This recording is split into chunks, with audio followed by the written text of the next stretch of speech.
12वां अध्याय सृष्टि का विस्तार। मैत्रेय जी ने कहा, विदर जी, जहां तक मैंने भगवान की रचना काल रूप महिमा सुनाई, आप जिस प्रकार ब्रह्मा जी ने जगत की रचना की वह सुनिए।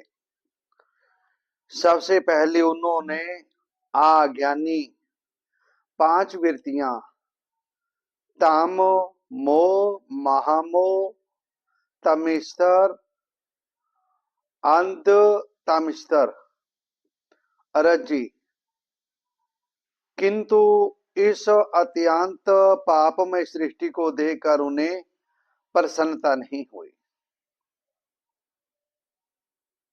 जन की 5 वृत्तियां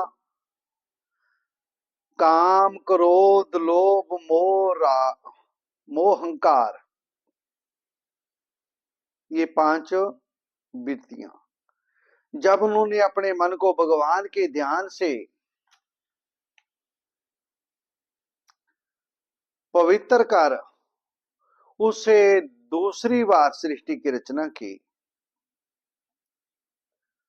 इस बार ब्रह्मा जी ने सनक, सनंदन, सनातन और संत कुमार ये 4 निवृत्ति परायण मुनि उत्पन्न किए।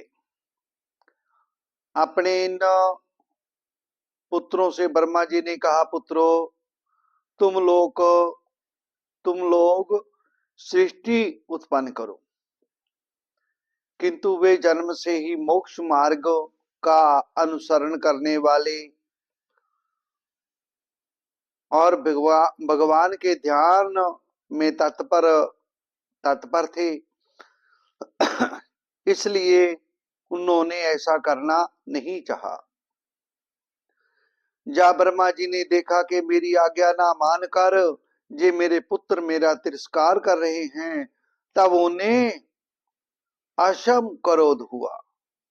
उन्होंने उसे रोकने का प्रयत्न किया, किंतु बुद्धि द्वारा उनके बहुत रोकने पर भी वह क्रोध तत्काल प्रजापति की बाहों के बीच में से एक नील लोहित नीले और लाल रंग के बालक के रूप में प्रकट हो गया। वे देवताओं के पूर्वज भगवान भावरुद्र रो रो कर कहने लगे, जगत पिता विधाता, मेरा नाम और रहने का स्थान बतलाइए। तब कमल योनि ब्रह्मा कहने, भगवान ब्रह्मा ने उस बालक की प्रार्थना पूर्ण करने के लिए मधुर वाणी से कहा, रो मत, मैं अभी तुम्हारी इच्छा पूरी करता हूं। देवश्रेष्ठ, तुम जन्म लेते ही बालक के समान फुट फुट कर रोने लगे, इसलिए प्रजा तुम्हें रुद्र नाम से पुकारेगी। तुम्हारे रहने के लिए मैंने पहले से ही हृदय, इंद्रिय, प्राण, आकाश, वायु, अग्नि, जल, पृथ्वी, सूर्य, चंद्रमा और तप जे स्थान रच दिए हैं। तुम उपयुक्त नाम, संतान और स्त्रियों को स्वीकार करो और इनके द्वारा बहुत सी प्रजा उत्पन्न करो, क्योंकि तुम प्रजापति हो। लोक पिता ब्रह्मा से ऐसी आज्ञा पाकर भगवान नील लोहित वल आकार और संभाव में अपने ही जैसी प्रजा उत्पन्न करने लगे। भगवान रुद्र के द्वारा उत्पन्न हुए उन रुद्रों को असंख्य यूथ बनाकर सारे संसार को भक्षण करते देख ब्रह्मा जी को बड़ी शंका हुई। तब उन्होंने रुद्र से कहा, सुरश्रेष्ठ, तुम्हारी प्रजा तो अपनी भयंकर दृष्टि से मुझे और सारी दिशाओं को भस्म किए डालती है। अति ऐसी सृष्टि और ना रचो। तुम्हारा कल्याण हो, अब तुम समस्त प्राणियों को सुख देने के लिए तप करो, फिर उस तप के प्रभाव से ही तुम पूर्ववत इस संसार की रचना करना। पुरुष तप के द्वारा ही इंद्रियातीत सर्वयांतर्यामी ज्योति स्वरूप श्री हरि को सुगमता से प्राप्त कर सकता है। भगवान के भजन में ऐसी ताकत है। मैत्रेय जी कहते हैं, जब ब्रह्मा जी ने ऐसी आज्ञा दी तब रुद्र ने बहुत अच्छा कहकर उसे सिरोधार्य किया और फिर उनकी अनुमति लेकर तथा उनकी परिक्रमा करके वे तपस्या करने के लिए वन को चले गए। इसके पश्चात जब भगवान की शक्ति से संपन्न ब्रह्मा जी ने सृष्टि के लिए संकल्प किया, तब उनके 10 पुत्र और उत्पन्न हुए। उनसे लोक की बहुत वृद्धि हुई। उनके नाम मरीच, अत्रि, अंगरा, पुलसत, पुले, क्रतु, भृगु, वशिष्ठ, दक्ष और 10 में नारद थे। इनमें नारद जी प्रजापति ब्रह्मा जी की गोद से, दक्ष अंगूठे से, वशिष्ठ प्राण से, भृगु त्वचा से, क्रतु हाथ से, पुले नाभि से, पुलसत ऋषि कानों से, अंगरा मुख से, अत्रे नेत्रों से और मरीच मन से उत्पन्न हुए। फिर उनके दाएं सतन से धर्म उत्पन्न हुआ, जिसकी पत्नी मूर्ति से सभी नारायण अवतरणीय हुए, तथा उनकी पीठ से अधर्म का जन्म हुआ और उसे संसार को भयभीत करने वाला मृत्यु उत्पन्न हुआ। इसी प्रकार ब्रह्मा जी के हृदय से काम, बाहों से क्रोध, नीचे के होठ से लोभ, मुख से वाणी की अधिष्ठात्री देवी सरस्वती, लिंग से समुद्र, गुदा से पाप का निवास स्थान, राक्षसों का अधिपति निवृत्ति, साया से देवहूति के पति भगवान कर्दम जी उत्पन्न हुए। इस तरह जय सारा जगत जगत करता ब्रह्मा जी के शरीर और मन से उत्पन्न हुआ। विदर जी, भगवान ब्रह्मा की कन्या सरस्वती बड़ी ही सुकुमारी और मनोहर थी। हमने सुना है एक बार उसे देखकर ब्रह्मा जी कामोहित हो गए थे। यद्यपि वह सदियों वासनाहीन थी, उन्हें ऐसा आधर्ममय संकल्प करते देख उनके पुत्र मरीच आदि ऋषियों ने उन्हें विश्वास पूर्वक समझाया, पिताजी आप समर्थ हैं, फिर भी अपने मन में उत्पन्न हुए काम के वेग को रोककर पुत्री गमन जैसा दुष्कर पाप करने का संकल्प कर रहे हैं। ऐसा तो आपसे पूर्ववती किसी भी ब्रह्मा ने नहीं किया और ना आगे कोई करेगा। जगत गुरु, आप जैसे तेजस्वी पुरुषों को भी ऐसा काम शोभा नहीं देता, क्योंकि आप लोगों के आचरणों का अनुसरण करने से ही तो संसार का कल्याण होता है। जिन श्री भगवान ने अपने स्वरूप में स्थित इस जगत को अपने ही तेज से प्रकट किया है, उन्हें नमस्कार है। इसमें वे ही धर्म की रक्षा कर सकते हैं।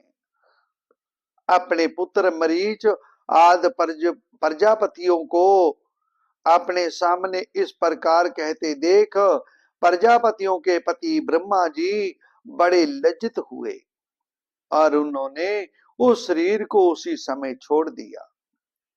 तब उस घोर शरीर को दिशाओं ने ले लिया।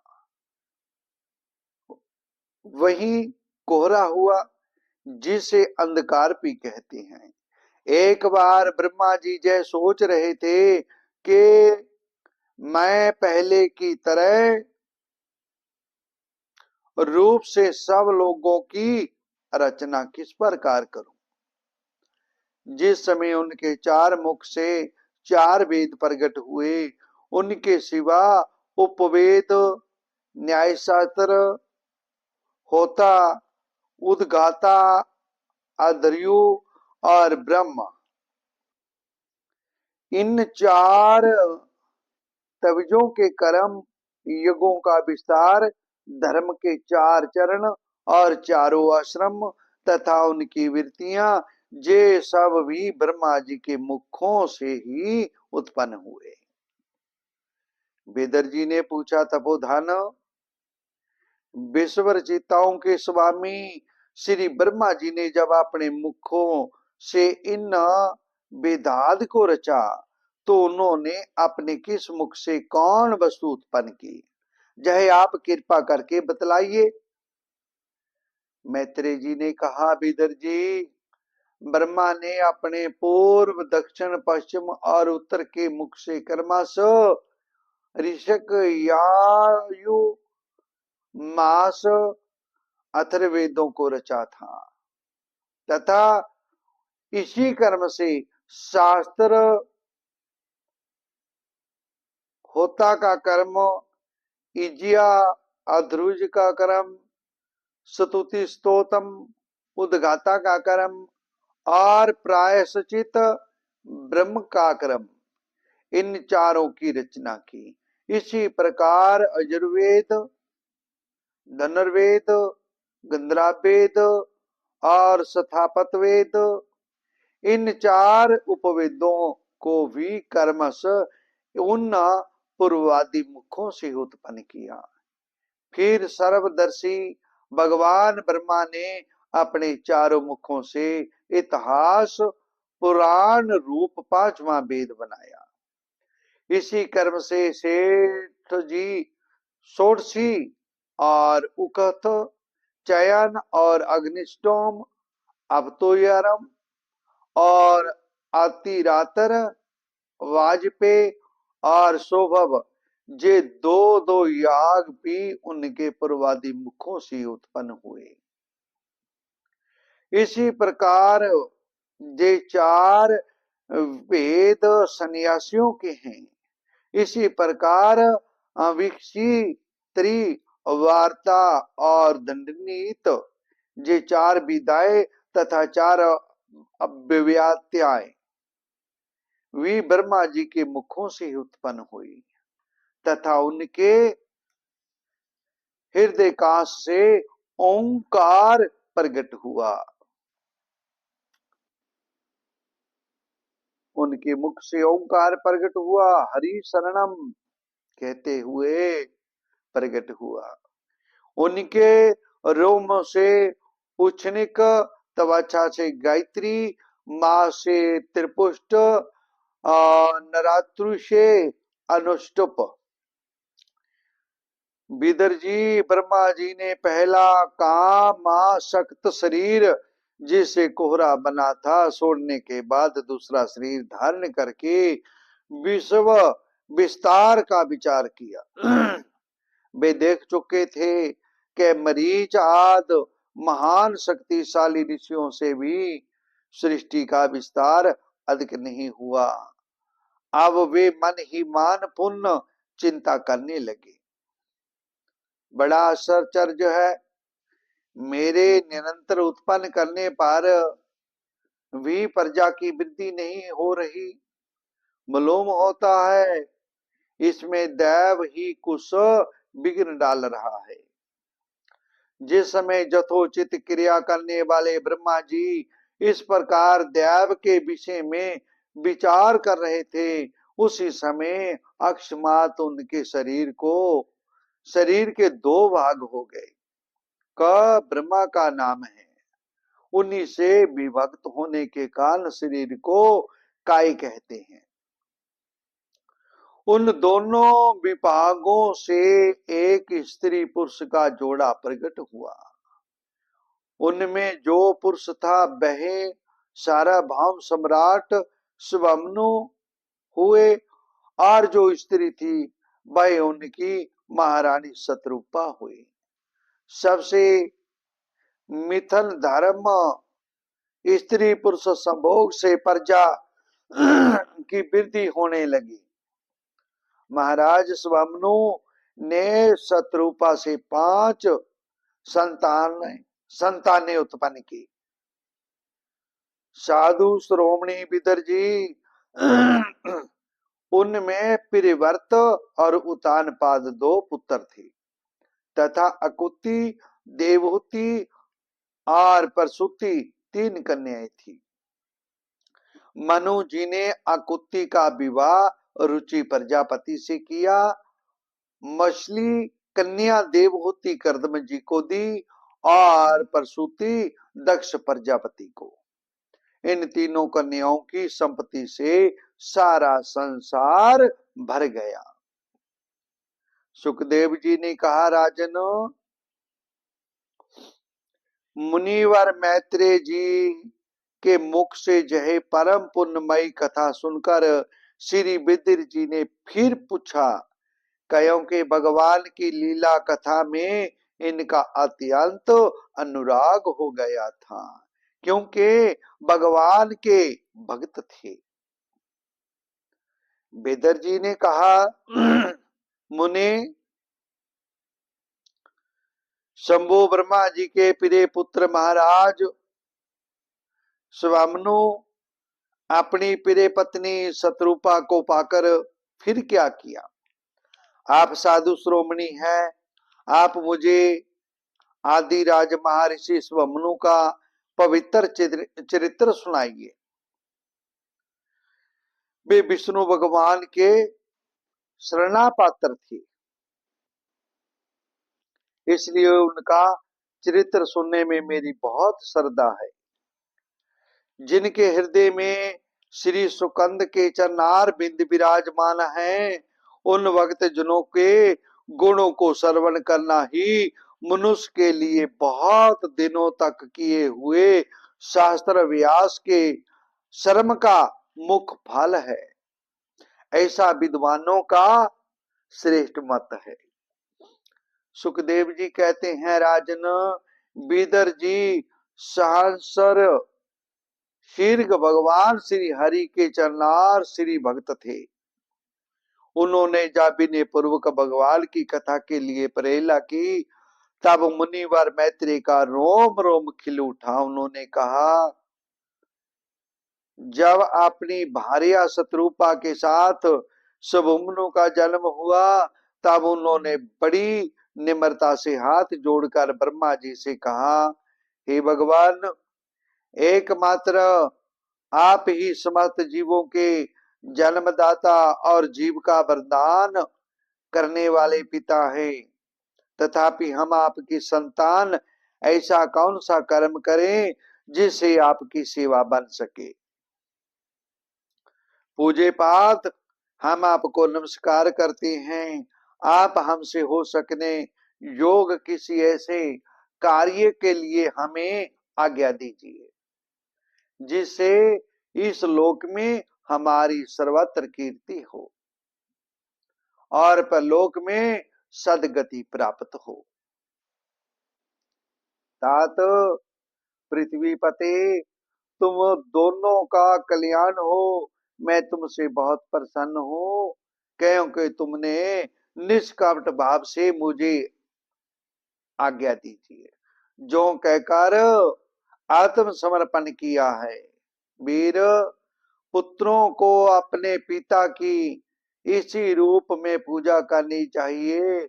उन्हें उचित है कि दूसरों के प्रति ईर्षा का भाव न रखकर जहां तक बन सके उनकी आज्ञा का आदर पूर्वक सावधानी से पालन करें। तुम अपनी इस भार्या से अपने ही समान गुणवती संतति उत्पन्न करके धर्म पूर्वक पृथ्वी का पालन करो और युगों द्वारा श्री हरि की आराधना करो। राजन, प्रजा पालन से मेरी बड़ी सेवा होगी और तुम्हें प्रजा का पालन करते देखकर भगवान श्री हरि भी तुमसे प्रसन्न होंगे। जिन पर यज्ञ मूर्ति जनार्दन भगवान प्रसन्न ही होते, उनका सारा आश्रय व्यर्थ ही होता है, क्योंकि वे तो एक प्रकार से अपनी आत्मा का ही अनादर करते हैं।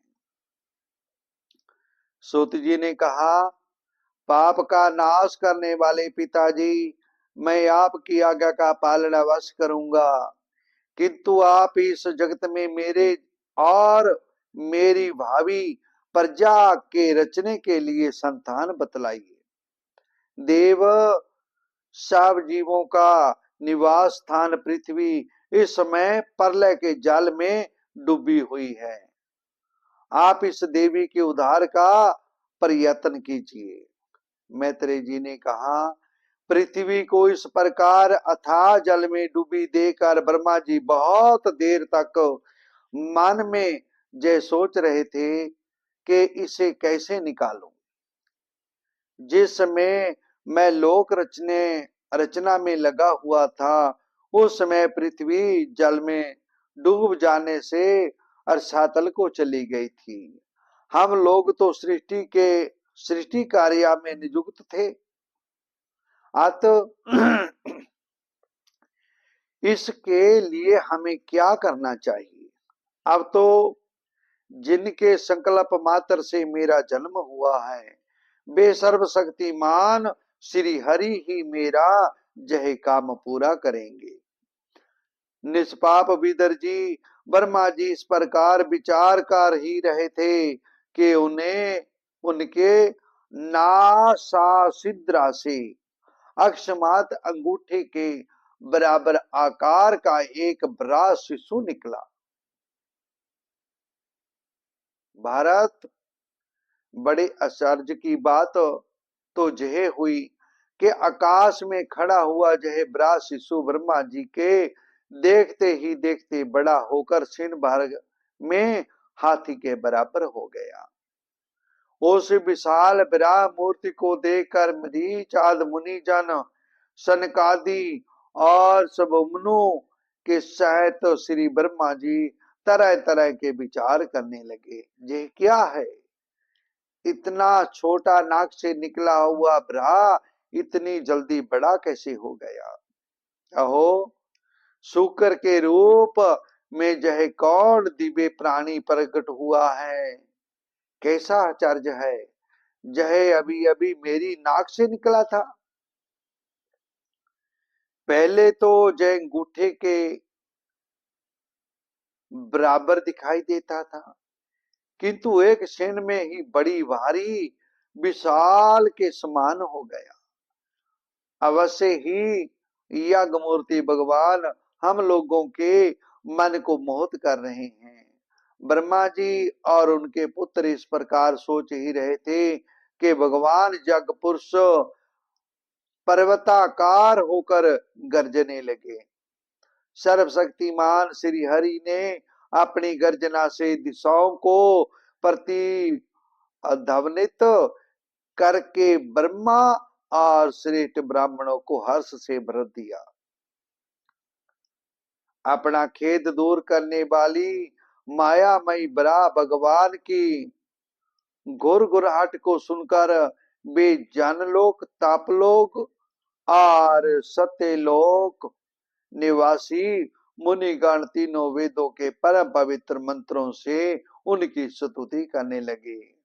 भगवान के स्वरूप का वेदों में विस्तार से वर्णन किया गया है। उन मुनीश्वरों ने जो स्तुति की, उसे वेद रूप मानकर भगवान बड़े प्रसन्न हुए। एक बार फिर गर्ज कर देवताओं के हित के लिए गजराज की सी लीला करते हुए जल में घुस गए, पाताल लोक को चले गए। पहले वे शुक्र रूप भगवान पूछ उठाकर बड़े वेग से आकाश से उछले और अपनी गर्दन के वालों को फटकार कर खुरों के आघात से बादलों को छितकारने लगे।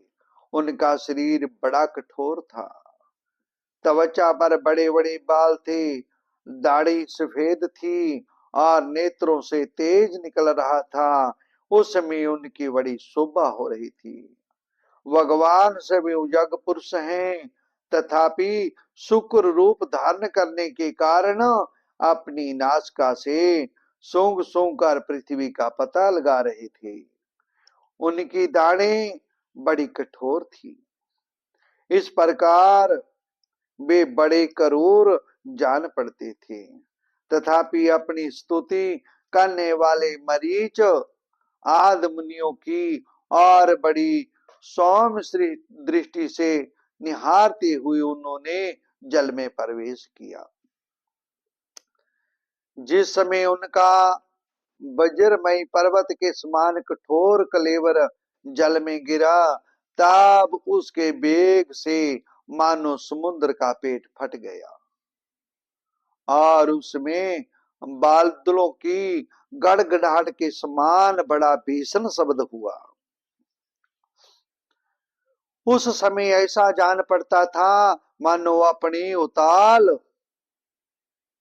तरंग रूपो भुजों को उठाकर वह बड़े आतर स्वर से हे जगेश्वर मेरी रक्षा करो, इस प्रकार पुकार रहा है।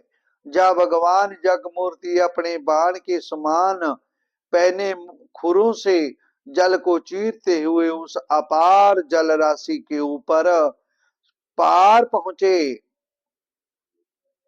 वहां रसातल में उन्होंने समस्त जीवों की आश्रयभूता पृथ्वी को देखा, जिसे कल्पनात से शयन करने के लिए श्री हरि ने सभी अपने ही उदर में लीन कर लिया था।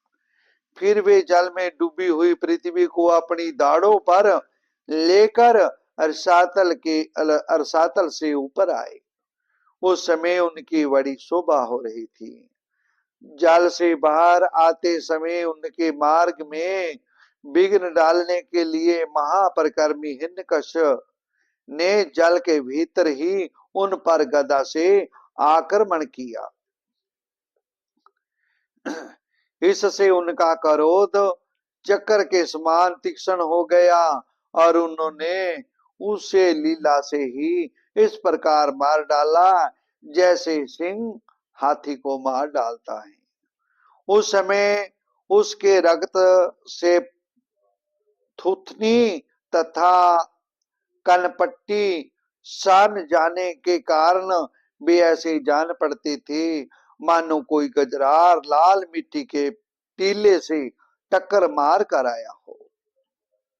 तात जैसे गजराज अपने दांतों पर कमल पुष्प धारण कर ले, उसी प्रकार अपने सफेद दांतों की नोक पर पृथ्वी को धारण कर जल से बाहर निकले हुए तमाल के समान नील वर्ण बरा भगवान को देखकर ब्रह्मा जी मरीच आदि को निश्चय हो गया कि ये भगवान ही हैं।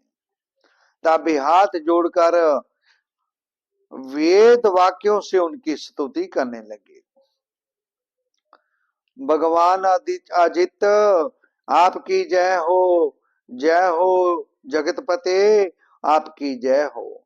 आप अपने वेद त्रिय रूप विग्रह को फटकार रहे हैं, आपको नमस्कार है। आपके रोम कूपों में स्वर्ण जगलीन है। आपने पृथ्वी का उद्धार करने के लिए ही जय शुक्र रूप धारण किया है, आपको नमस्कार है। देव दुराचारियों को आपके इस शरीर का दर्शन होना अत्यंत कठिन है, क्योंकि यह यज्ञ रूप है। इसकी त्वचाएं गायत्री आद छंद, उर्मावली में कुश, नेत्रों में घृत, चारों चरणों में होता है। आद्रयु उदगाता और ब्रह्मा इन चारों ऋषियों के कर्म हैं। इस आप थुथनी मुख के अग्रभाग में सक्रोक है, नाक छिद्रों से श्रुवा है। बार बार अवतार लेना जग रूप की आपकी दीक्षणीय दृष्टि है। संपूर्ण सत्र हैं, इस प्रकार आप संपूर्ण यज्ञ और करूर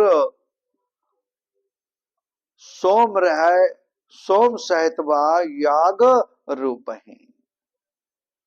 पृथ्वी को धारण करने वाले भगवान आपकी दाढ़ों की नोक पर रखी हुई पर्वत आदि मंडल पृथ्वी स्वभावित हो रही है, जैसे वन में से निकलकर बाहर आए हुए किसी गजराज के दांतों पर पत्र जुगत कमलनी रखी हो। नाथ, चराचर जीवों के सुख पूर्वक रहने के लिए आप अपनी पत्नी इन जगन माता पृथ्वी को जल पर स्थापित कीजिए। आप जगत के पिता हैं और अंतरण में अग्नि स्थान के समान आपने इसमें शरण शक्ति रूप अपना तेज स्थापित किया है। हम आपको और इस पृथ्वी माता को प्रणाम करते हैं। हे प्रभु, रसातल में डूबी हुई इस पृथ्वी को निकालने का साहस आपके सिवा और कौन कर सकता था, किंतु आप तो संपूर्ण आश्रय हैं। आपके लिए ये कोई आश्चर्य की बात नहीं है।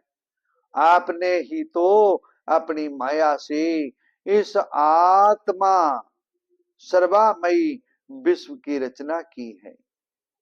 जब आप अपने वेदमयी विग्रह को हिलाते हैं, तब हमारे ऊपर आपकी गर्दन के बालों से झरती हुई शीतल जल की बूंदें गिरती है। इस उनसे भी कर हम जनलोक, तपलोक और सत्य लोकों में रहने वाले मुनि जन सर्वथा पवित्र हो जाते हैं। जो पुरुष आपके कर्मों का पार पाना चाहता है, अवश्य ही उसकी बुद्धि नष्ट हो गई है, क्योंकि आपके कर्मों का कोई पार नहीं है। आपकी जोग माया के सत्यवादी गुणों से जय सारा जगत मोहित हो रहा है। भगवान, आप इसका कल्याण कीजिए। बिदर जी, उन ब्रह्मवादी मुनियों के इस प्रकार स्तुति करने पर सबकी रक्षा करने वाले ब्रह्म भगवान ने अपने खुरों से जल को स्तंभित कर उस पर पृथ्वी को स्थापित कर दिया। इस प्रकार सातल से लीला पूर्वक लाई हुई पृथ्वी को जल पर रखकर वे विश्व सकेन प्रजापति भगवान श्री हरि अंतर ध्यान हो गए। बिदर जी, भगवान के लीलामय चरित्र अत्यंत कीर्तनीय हैं और उनमें लगी हुई बुद्धि सब प्रकार के पाप तापों को दूर कर देती है। जो पुरुष उनकी इस मंगलमयी कथा को भक्ति भाव से सुनता है या सुनाता है, उसके प्रति भक्त वत्सल भगवान अंत सतल से बहुत शीघ्र प्रसन्न हो जाते हैं। भगवान की कथा करनी चाहिए, भगवान के गुणों का गुणान करना चाहिए। भगवान तो सभी कामनाओं को पूर्ण करने में समर्थ हैं। उनके प्रसन्न होने पर संसार में क्या दुर्लभ है, किंतु उन तुष्ट कामनाओं की आवश्यकता ही क्या है। जो लोग उनका अन्य भाव से भजन करते हैं, उन्हें तो वे अंतर्यामी परमात्मा सभी अपना परम पद ही दे देते हैं। अरे, संसार में पशुओं को छोड़कर अपने पुरुषार्थ का सार जानने वाला ऐसा कौन पुरुष होगा जो आवागमन से छुड़ा देने वाली भगवान की प्राचीन कथाओं में से किसी भी अमृतमयी कथा का अपने कर्ण पुटों से एक बार पान करके फिर उनकी ओर से मन हटा लेगा, ऐसा कौन पापी होगा। भगवान का भजन करना और कथा सुनना, श्रीमद् भागवत पुराण की कथा का विचार करना, यही एक कल्याणकारी कल्याणकारी है, कलयुग के जीवों के लिए उद्धार करती है। कलयुग के जीव पापी हैं,